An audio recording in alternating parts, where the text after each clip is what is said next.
নমস্কার বন্ধুরা, কেমন আছো? আজ শ্রাবণ মাসের প্রথম সোমবার। আমি যাচ্ছি পুজো দিতে, তো সেটাই তোমাদের সাথে শেয়ার করব, তোমরা দেখতে থাকো। আমি রাস্তায় দাঁড়িয়েছিলাম, আমার একটা বান্ধবী ও আমার সাথে যাবে, তো ওর জন্য তো দেখো ও চলে এসছে। তারপর আমরা বাজারে চলে এসেছি। বাজারে এসে ফল মিষ্টি কিছু কেনার ছিল, যা কেনার ছিল সেগুলো কেনা হয়ে গেছে। তো এবার মন্দিরে যাওয়ার জন্য আমরা বেরিয়ে পড়েছি। তো বন্ধুরা দেখো যে আমরা যে রাস্তাটা থেকে যাচ্ছিলাম, রাস্তাটা খুব সুন্দর ছিল, দুদিকে মাঠ আর মাঝখান থেকে রাস্তা, সত্যি মানে খুব সুন্দর। তো সেই জন্য তোমাদের সাথে এই জায়গাটা আমি শেয়ার করলাম। আজ আমি যাচ্ছি জলেশ্বর শিব মন্দিরে পুজো দিতে। আর এই জায়গাটার নাম আমি জানি না, একটা ভেতরের একটা রাস্তা দিয়ে যাচ্ছিলাম। তোমরা যদি কেউ জলেশ্বর মন্দিরে আসতে চাও তো প্রথমে হাবড়া স্টেশন নামবে, ওখান থেকে অটো বা বাস ধরে গাইঘাটা মোড়ে নামবে। তো গাইঘাটা মোড় থেকে টোটোতে করে একদম জলেশ্বর মন্দিরে তোমাদেরকে নামিয়ে দেবে। এটা আমার প্রথম ব্লগ, যদি কোনো ভুল হয়ে থাকে তোমরা একটু অ্যাডজাস্ট করে নিও আর আমাকে কমেন্টেও জানিও। তো দেখতে থাকো তোমরা। তো আমরা গোবরডাঙ্গা চলে এসেছি। গোবরডাঙ্গা, এটা হচ্ছে গোবরডাঙ্গা কালীবাড়ি। তো আসার পথে তোমাদের একবার এই মন্দিরটাও ঘুরে দেখাবো। এই যে রাস্তাটা তোমরা দেখতে পাচ্ছ, এই রাস্তাটার নাম হচ্ছে যশোর রোড। তো আমরা প্রায় জলেশ্বর মন্দিরের কাছাকাছি চলেই এসেছি।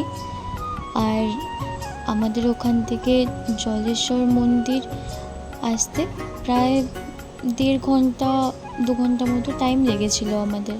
তো দেখো আমরা জলেশ্বর মন্দির পৌঁছে গেছি। ওই যে দেখতে পাচ্ছ সাদা কালারের দেখা যাচ্ছে, ওটাই হচ্ছে জলেশ্বর মন্দির।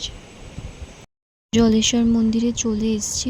এবার যখন আমরা হেঁটে যাচ্ছিলাম তো দেখলাম কি রাস্তার দুই সাইডে না প্রচুর দোকান আছে, যেখানে পুজোর ডালা বিক্রি হচ্ছে।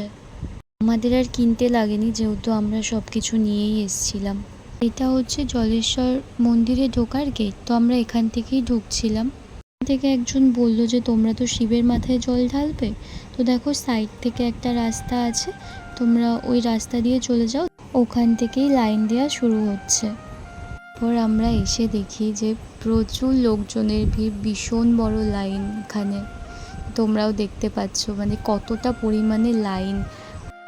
তো আমরাও লাইনে দাঁড়িয়ে পড়েছি। আর এখানকার একটা জিনিস খুবই ভালো সিস্টেম করেছে, এখানে যখনই আমরা লাইনে দাঁড়িয়েছিলাম তো আমাদেরকে না একটা টিকিট দিয়েছিল। ওই টিকিটে না প্রত্যেকটা এরকম নাম্বারিং করা ছিল। তো এখানে না পরপর সব নাম্বার ওয়াইজ সবাই দাঁড়িয়েছিল। ওই যে তোমরা দেখতে পাচ্ছ যে পেপার টানানো ওরকম ঘর করা ছিল একটু বসার জন্য, কারণ এখানে অনেক বয়স্ক মানুষরা ছিল আর এতটা পরিমাণেই লাইন ছিল না, এখানে না বসলে হবে না। তো দেখো আমরা এখানে দাঁড়িয়ে আছি প্রায় 1 ঘন্টার বেশি হয়ে গেছে। তো তোমরা দেখতে থাকো। এই যে পুকুরটা দেখছো, এই পুকুরটা শিব পুকুর নামে পরিচিত। আমি অনেকের মুখেই শুনেছি যে এই পুকুরেই সারা বছর বাবা মহাদেব থাকে, শুধু চড়ক পুজোর সময় বাবাকেই পুকুর থেকে পাওয়া যায়। এখানে ভীষণ বড় করে চড়ক পুজো হয়। দেখো পেছনেও কত মানুষ লাইনে দাঁড়িয়ে। তারপর আমরা যখন লাইনে দাঁড়িয়েছিলাম হঠাৎ করে প্রচণ্ড পরিমাণে বৃষ্টি শুরু হয়েছিল।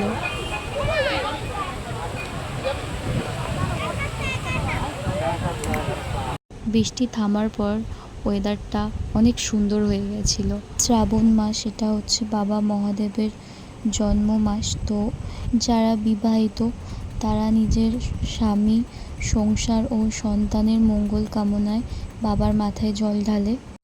আর যারা অবিবাহিত মেয়ে তারা নিজের প্রিয়জনের মঙ্গল কামনায় বাবার মাথায় জল ঢালে।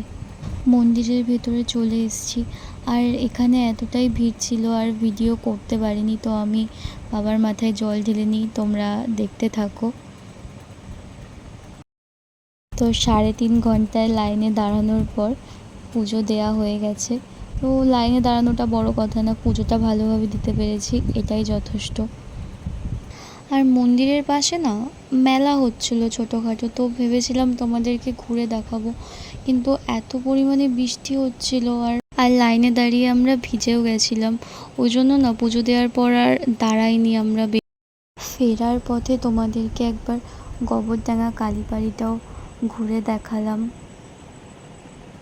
বন্ধুরা, আমার ভিডিও যদি তোমাদের ভালো লাগে তাহলে আমার চ্যানেলটাকে সাবস্ক্রাইব করো আর আমার পাশে থেকো।